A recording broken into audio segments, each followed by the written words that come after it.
Morning, folks. We're talking about a watch today. Specifically, this watch. This is the G-Shock 5600. So, quick history on my watch experience. I'm a welder, and I destroy watches very quickly. So, for all of my welding career, I have always bought just a very, very cheap watch at Big Five, any kind of sporting goods store where they have like the really cheap watches, you know, like $20, $25, maybe even less, $15. Some digital, some analog. Actually, usually I went analog. You know, they would last maybe a month, maybe 2 months. The screen would always get a bunch of spatter and sparks hitting it. It would kind of put these small divots in the screen, and over time making it hard to read the time. The bands would break.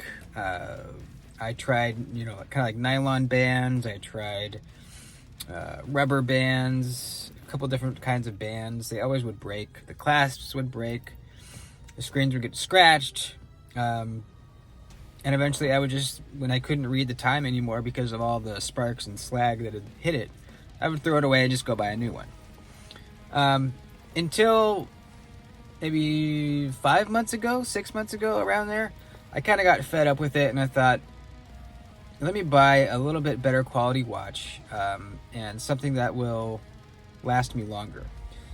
So I reached out to the community, asking them what they thought a good watch would be for me. And a lot of people said the G-Shocks. Now, a lot of the G-Shocks have really big, I guess we could call it a face. I don't know. They're big. I'm not a watch guy. I know very, very little about watches. That's why I asked you guys, the viewers. So I didn't like the G-Shocks with the big, big face. I'm often reaching my hand into small little spaces underneath the truck or wherever it is, and if it's too big and bulky, it kind of gets your hand caught.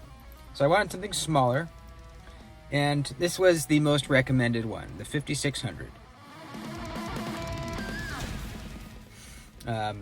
This watch costs about $50. I'll put a link for it down below.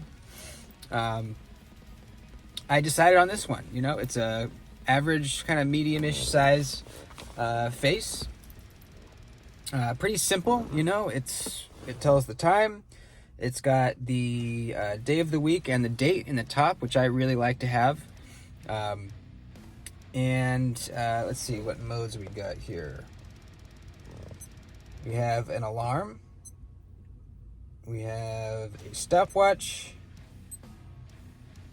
And what's that one? Alarm. What's TA? I don't know. It's got some modes. It's got a backlight. And yeah, that's the start stop for the timer. So just really simple, tells the time, set an alarm, use a stopwatch. That's all you need, really, for me at least. It's really tough. It's water resistant up to 200 meters.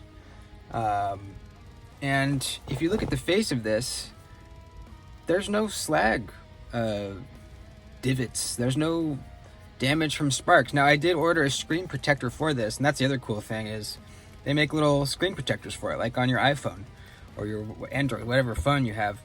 You can't even tell it's there. You stick it on there, and once it gets destroyed, you peel it off, put a new one on. So that's another really cool thing about these is they make screen protectors. But even with the screen protector, it's fine. Like, I wouldn't need to replace this anytime soon.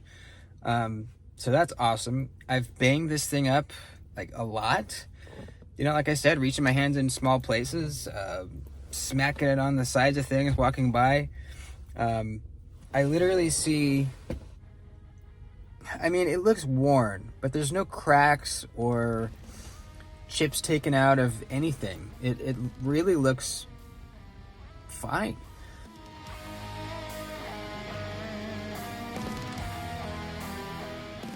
The band doesn't have any rips or anything. It's a really sturdy band.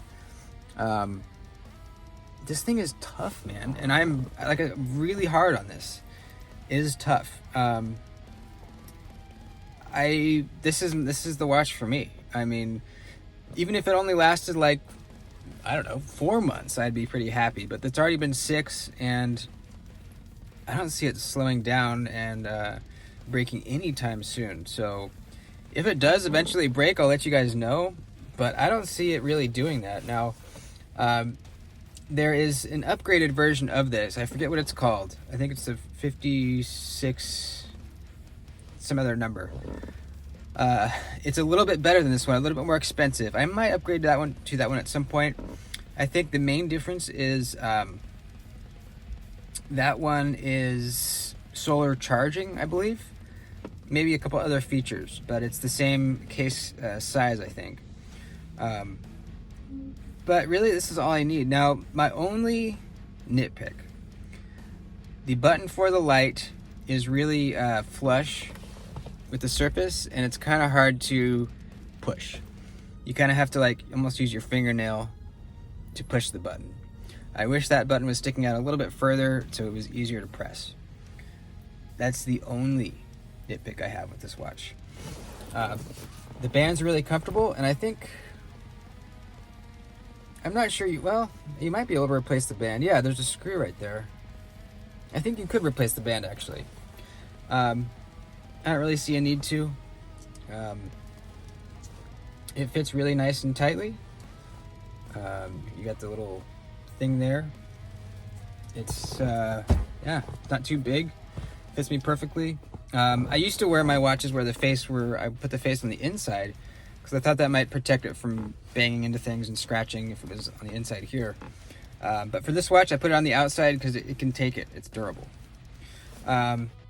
So that's the G-Shock 5600. I'll put a link for it down below. If anyone wants a cheap, I think it looks pretty good too. I think it's a good looking watch. It looks kind of almost retro to me, which I think is a good look. I like that. It's easy to read. I like it. I really like it. So that's it. My first watch review. Yeah, by the way, the 2-inch challenge is going well.